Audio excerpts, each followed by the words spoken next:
Baik, eh, saya akan menjelaskan eh, penyelesaian persamaan diferensial orde 2 ya, yang yang lebih lengkap ya.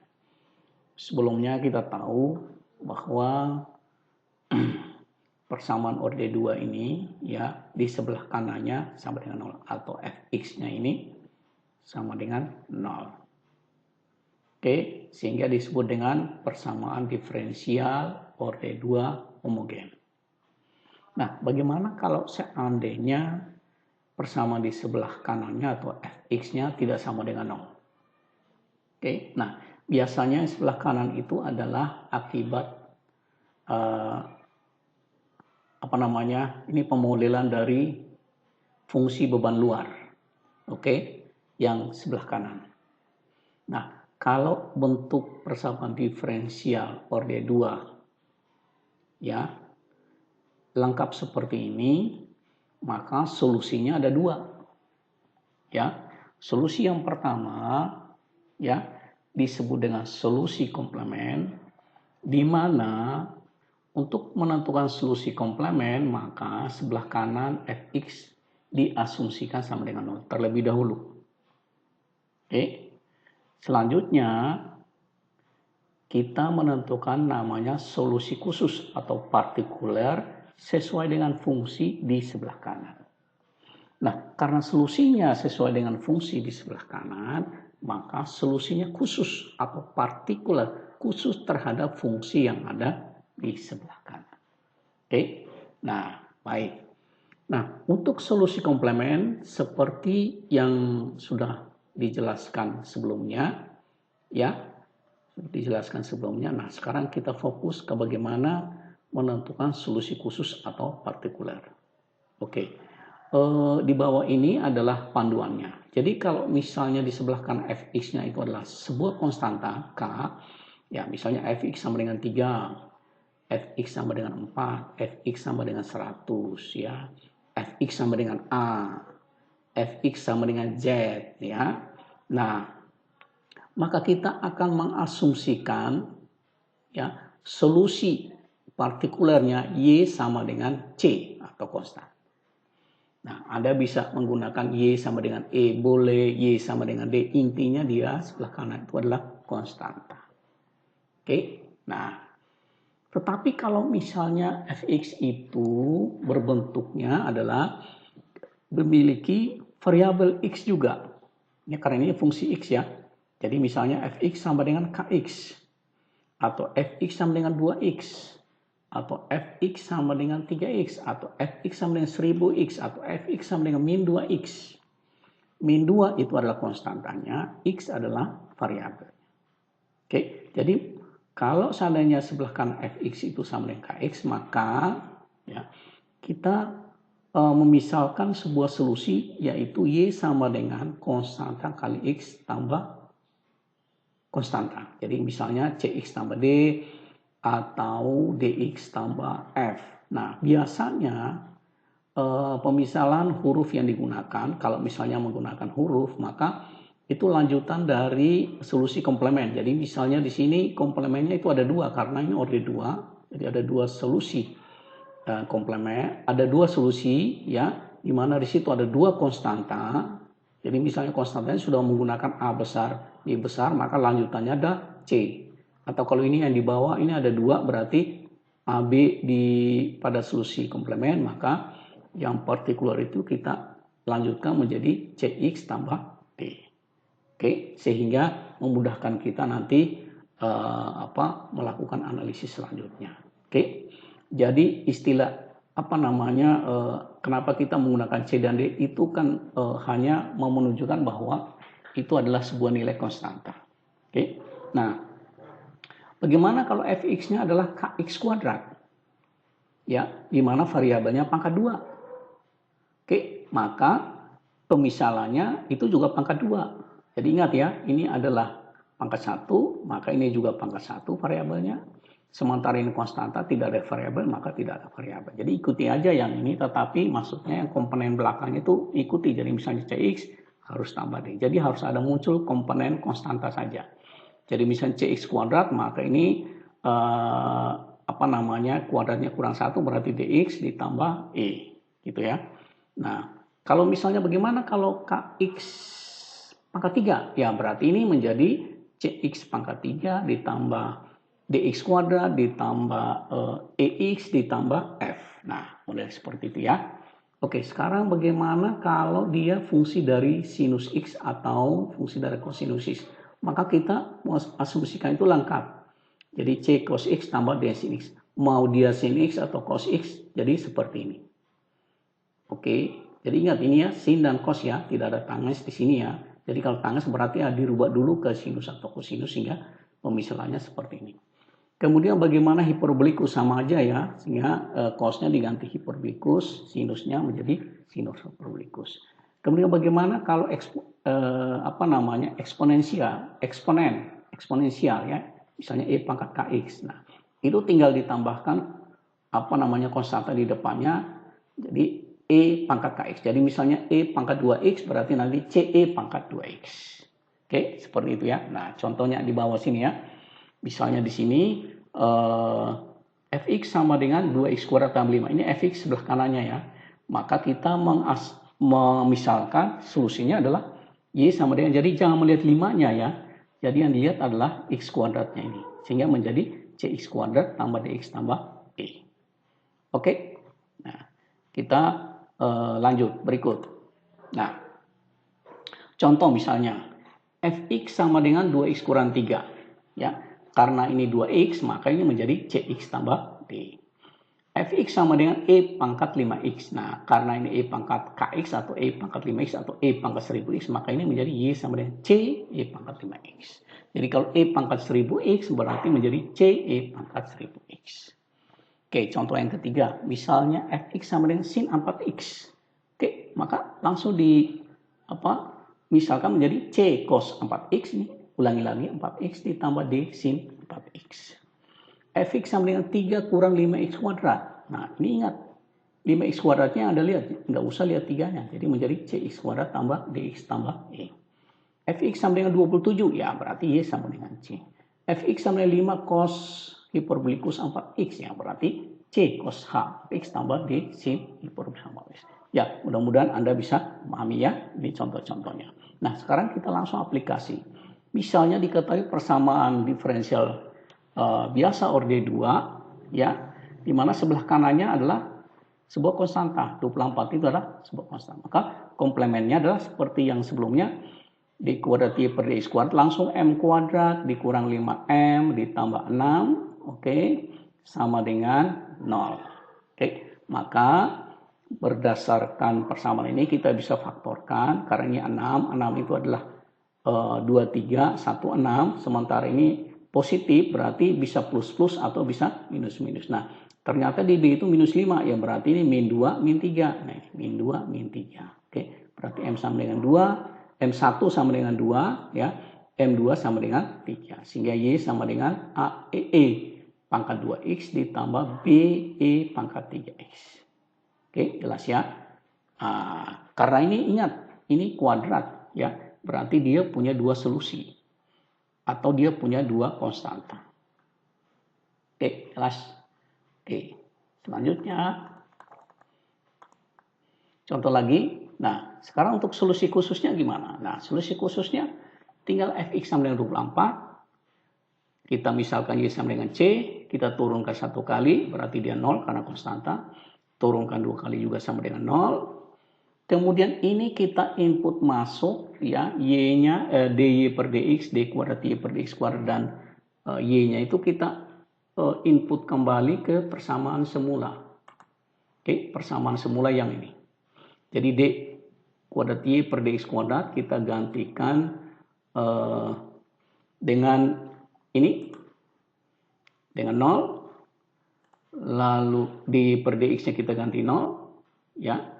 Kemudian y-nya kita ganti apa? C. Oke. Nah, sehingga solusinya menjadi 0 kurang 5 kali 0 tambah 6c sama dengan 24. Berarti C-nya berapa? 4. Berarti Y sama dengan 4. Sehingga solusi umumnya berarti solusi komplement tambah solusi khusus atau solusi partikular. Sehingga Y sama dengan AE pangkat 2X tambah BE pangkat 3X tambah 4. Nah, A dan B itu nanti dicari dengan berdasarkan kondisi umum, kondisi awal atau boundary condition.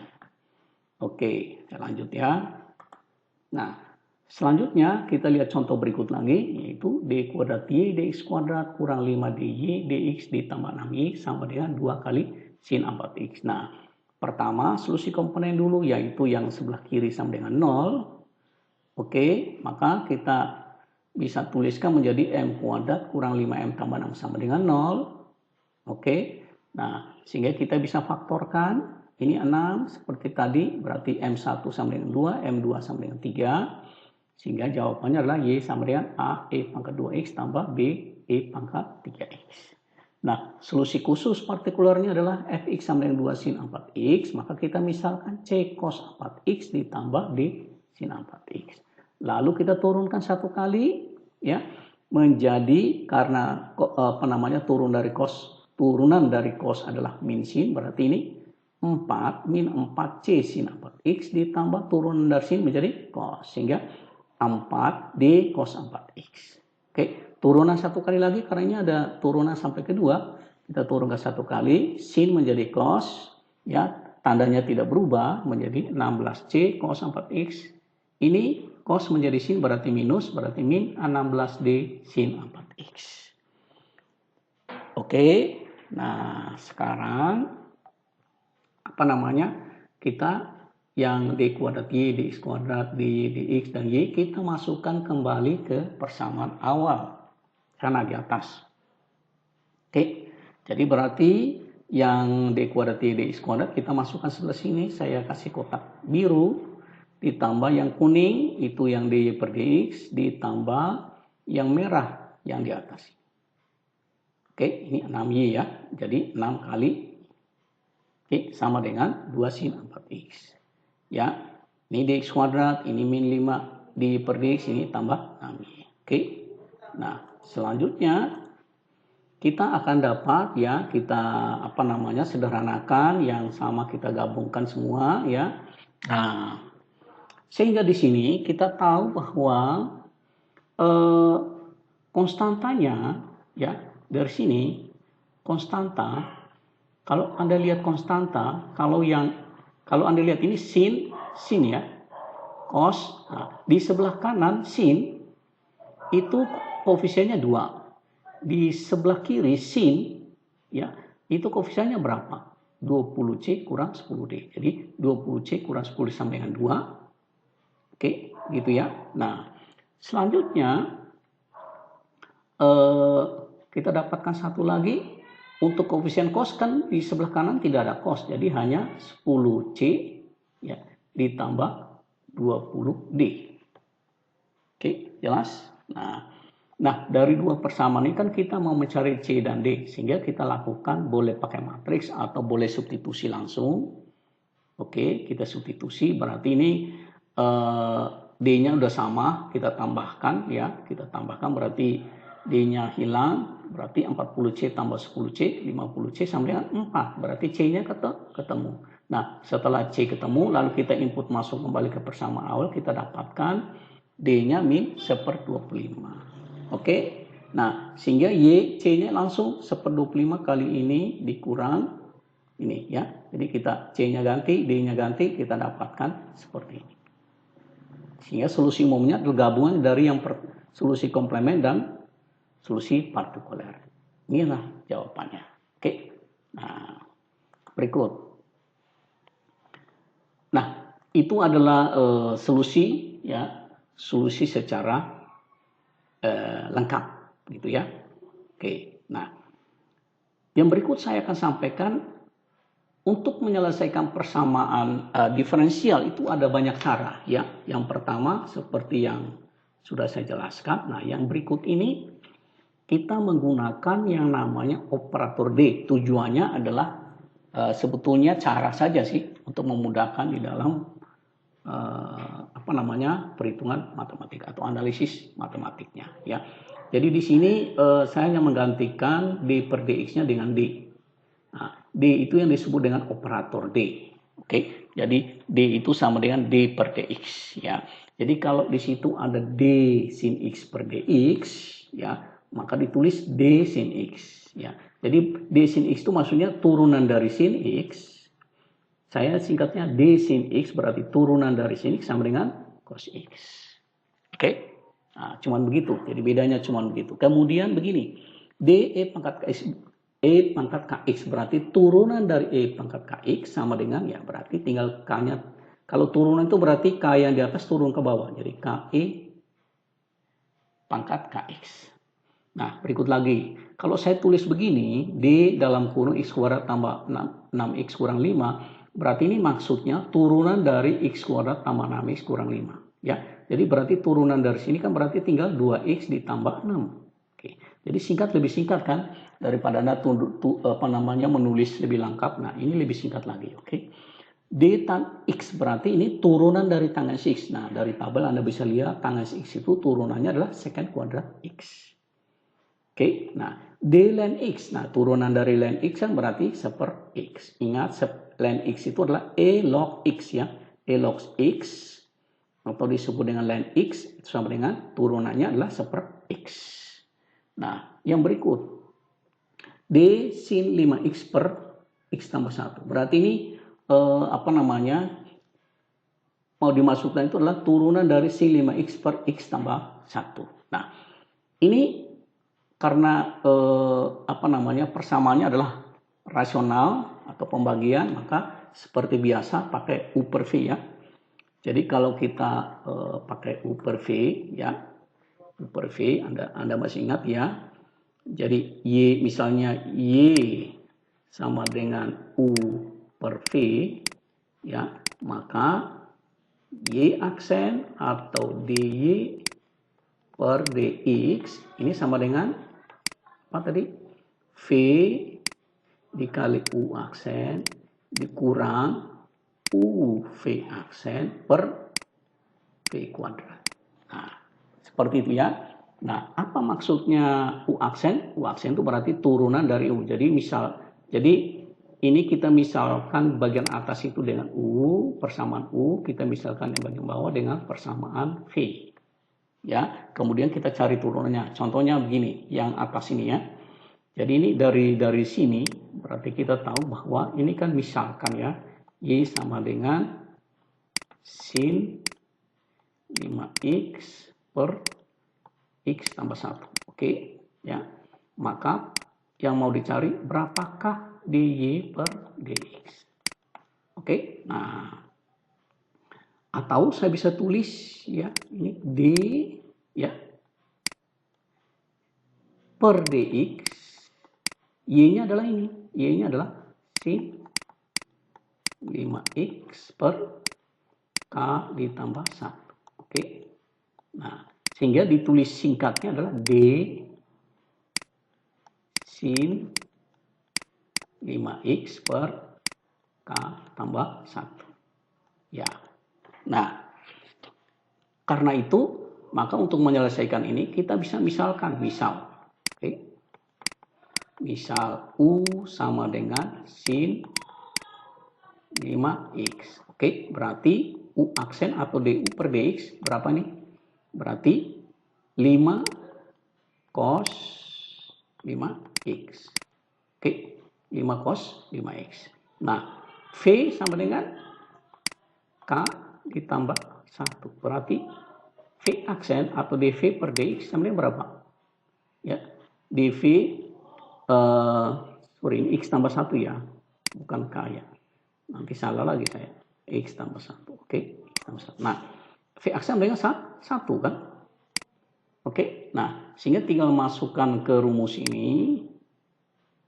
Rumus yang ini. Nanti saya akan kasih tahu yang lebih bagus lagi rumusnya ya. Maka kita dapatkan persamaan ini. Oke, jelas ya. Jadi dengan kita ini tulisannya lebih singkat, kita langsung seperti itu. Oke, nah mudah-mudahan Anda bisa paham. Nanti saya akan menjelaskan turunan untuk rasional yang lebih gampang gitu ya. Ini sementara begini dulu. Nanti akan saya jelaskan lebih khusus untuk turunan ya. Tapi karena ini matematik 3, diasumsikan Anda turunan pertamanya sudah fasih gitu ya. Oke. Nah, baik. Kita akan lanjut.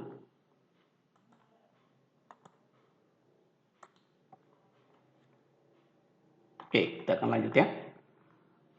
Baik. Nah, sekarang ya. Nah, sekarang misalkan ya, contoh. Oh ini yang berikutnya, D kuadrat X pangkat 3. D kuadrat ini maksudnya turunannya 2 kali. Nah, D kuadrat X pangkat 3 kita bisa uraikan sebagai berikut sehingga lebih gampang. Jadi D-nya kuadrat kan, D kali D kan D kuadrat. D di dalam kurung kali D X pangkat 3. Berarti kita kerjain dulu yang di dalam kurung yaitu D X pangkat 3 itu maksudnya turunan diferensial dari X pangkat 3. Nah, diferensial dari X pangkat 3 kan 3X kuadrat. Lalu kita turun satu kali lagi menjadi 6X. Jadi lebih simpel, oke? Lebih simpel. Lalu contoh berikut, D kuadrat kali dalam kurung ya 5X pangkat 4 kurang 3X kuadrat tambah 4. Ini maksudnya turunan kedua dari 5X pangkat 4 kurang 7X kuadrat tambah 3. Oke, maka kita turunan pertama dulu terhadap ini. Jadi D-nya seperti yang di atas, D-nya terhadap ini berarti 4 kali 5, 20X pangkat 3 kurang 14X kuadrat. 14X jadi, kan 2-nya sudah turun, kan tinggal 1, berarti 14X ya. Jadi 20X pangkat 3 kurang 14X ya. Kemudian kita turunkan satu kali lagi supaya D-nya hilang, menjadi 3-nya turun ke bawah, 60X, 3 sudah turun 1 berarti tinggal 2. Jadi 60X kuadrat dikurang 1-nya turun ke depan 14X berarti X-nya menjadi 0. Berarti X pangkat 0, 1 berarti 14X. Ya, oke seperti itu ya. Mudah-mudahan Anda bisa paham ya. Oke, selanjutnya. Nah, seperti ini. Nah, Anda perhatikan bentuknya ya, ini masih oke. Nah, sekarang kita variasi lagi sedikit ya. D tambah 4 kali di dalam kurung sin X. Nah, ini seperti apa? Ya. Nah, ini bisa kita kali masuk ya. Kita kalikan masuk. Jadi D kali sin X ditambah 4 kali sin X. Oke, jadi bentuk seperti ini kita bisa kalikan masuk. Jadi sin X kali D ditambah 4 kali sin X. Jadi D sin X ditambah 4 sin X. Ya, 4 sin X-nya kan tidak ada D-nya. Jadi dia tetap. Tetapi sin X-nya ada D-nya. Berarti sin X-nya harus diturunkan menjadi cos X. Oke, jadi jawabannya cos X tambah 4 sin X. Nah, bagaimana D tambah 3 kuadrat sin X? Berarti beresin dulu di D tambah 3 kuadratnya. Jadi diberesin dulu. Berarti kan kita kalau A tambah B kuadrat kan berarti D kuadrat ditambah 2 kali D tambah 3 ditambah 3 kuadrat ya. Berarti D kuadrat tambah 6D tambah 9 kali sin. Lalu kita kali masuk semua. Jadi D kuadrat kali sin X, 6D kali sin X tambah 9 sin X. Nah, ini berarti turunan 2 kali terhadap sin X dapatnya min sin X. Nah, ini 6 dikali turunan dari sin X 1 kali berarti 6 cos X ditambah 9 sin X. Nah, itu jawabannya ya. Model seperti itu ya. Nah, contoh lagi yang di bawah sini ya. Nah, ini sama, ini gampang ya, dimasukkan ke dalam, kali masuk semua. Nah, nanti diselesaikan ya. Nah, atau ini difaktorkan. Jadi bisa dikalikan semua atau difaktorkan dulu. Jadi D kuadrat tambah 5D tambah 4 kan difaktorkan dulu seperti ini baru kali ini. Oke, nah sehingga nanti D tambah 4 ya dikali D tambah 1 kali ini ya. Jadi turunan 1 terhadap ini berarti ini menjadi 10E pangkat 2X ditambah 5 kali ini kali 1 ya, 5E pangkat 2X. Oke, nah seterusnya baru yang ini ya. Yang sini dikali masuk, nah, nanti dapat. Oke, selanjutnya adalah inverse dari diferensial Jadi inverse dari D itu adalah integral, sehingga inverse dari D itu kita tulis seper D. D pangkat min 1 itu disebut inverse. Jadi seper D itu maknanya sama dengan integral. Kan arti dari diferensial kan integral. Jadi seper D itu maknanya integral dari sin X. Dapatnya min cos X. Seper D X pangkat 4 berarti X pangkat 5 per 5. Karena integral dari X pangkat 4. Oke. Seper D kuadrat ini bisa diuraikan seperti ini kuadrat. Jadi seper D kuadrat itu berarti seper D ya dikalikan ini berarti seper D kali seper D berarti integral dulu yang pertama baru yang kedua seperti yang sebelumnya, tapi yang sebelumnya integral diferensial ya ini integral. Jadi sama aja ya.